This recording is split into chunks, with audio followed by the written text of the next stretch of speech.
ou trois sont assemblés en mon nom, je suis au milieu d'eux. Je crois que nous tous, nous avons laissé nos maisons pour venir ici nous assembler, pas au nom d'une personne, mais au nom de Christ et Jésus. Si une personne est d'accord avec moi, il dit Amen. Amen. Nous sommes assemblés ici, pas au nom d'une personne, mais au nom de Christ et Jésus-Christ. Donc, c'est qui sous-entend la présence de Jésus parmi nous. Amen. Amen. Jésus-Christ est là. Son esprit est là. Il est présent ici. Il est présent. Parce que nous sommes plus que 2 ou 3. Ce n'est pas le nombre de gens, 50, 150, 200, 300 personnes qui fera la présence de Jésus. Non. Il est là. Dites Amen. Amen. La semaine passée, on n'avait pas terminé. On avait parlé sur la prière d'un juste a une grande efficacité. La prière d'un juste a une grande efficacité. Si vous avez encore une bonne mémoire, je vais nous rappeler un peu. On avait parlé de l'intégrité, de la fidélité, de la droiture qu'avait Ézéchias vis-à-vis à l'Éternel. Ézéchias était un homme intègre, un homme fidèle vis-à-vis à Dieu. Ézéchias avait fait ce qui était droit aux yeux de l'Éternel. Dès son arrivée dans la royauté, il a préféré faire avancer l'œuvre de Dieu. Il avait restauré le temple de Dieu qui était abandonné. Le temple qui était tout abandonné, dont même les sacrificateurs, personne n'y était dans les temples. Alors tout était moisi. Il y avait des gens qui entraient là-bas qui faisaient n'importe quoi. Quand Ézéchias est entré à la royauté, la première des choses, il devait restaurer le temple de Dieu. Et tout avait repris à la normale. Tout était redevenu normal comme à l'avant. Pourquoi? Parce que Ézéchias avait cet amour-là. Il aimait Dieu. Il avait l'amour en Dieu. Il avait confiance en Dieu. Il était un homme intègre, un homme droit, un homme qui craignait Dieu.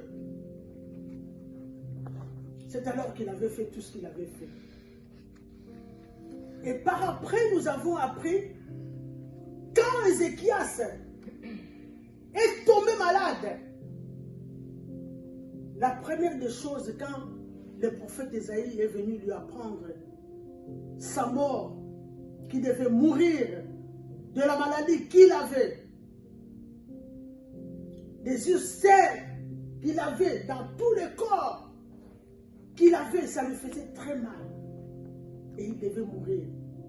Et quand le prophète lui a amené la nouvelle venant de l'Éternel, va dire à Ézéchias que la maladie qu'il a, cette maladie-là va l'amener à la mort. Il va mourir de cette maladie. Mais comme Ézéchias est un homme intègre, un homme fidèle, un homme droit, un homme qui craignait Dieu, un homme qui faisait l'œuvre de Dieu avec amour, avec joie, avec dévouement.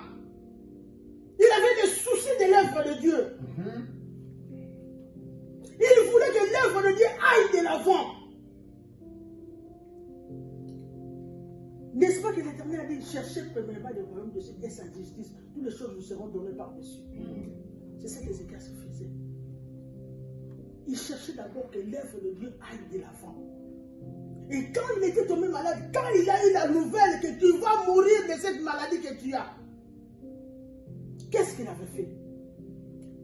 Il n'a dit ni à sa femme, ni à ses enfants, ni à sa maison, ni à qui que ce soit, ni aux amis, ni à personne.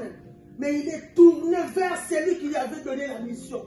Il est tourné vers celui dont il craignait. Il est tourné vers celui dont il a tout fait, l'œuvre de Dieu. Il est allé lui dire, n'est-ce pas que tu as envoyé ton serviteur Esaïe venir m'annoncer la nouvelle que je vais mourir de la maladie que j'ai. Mais pense à ce que j'ai fait pour toi. Pense à ce que j'ai fait. Ton temple il n'y avait plus rien dans ton temple.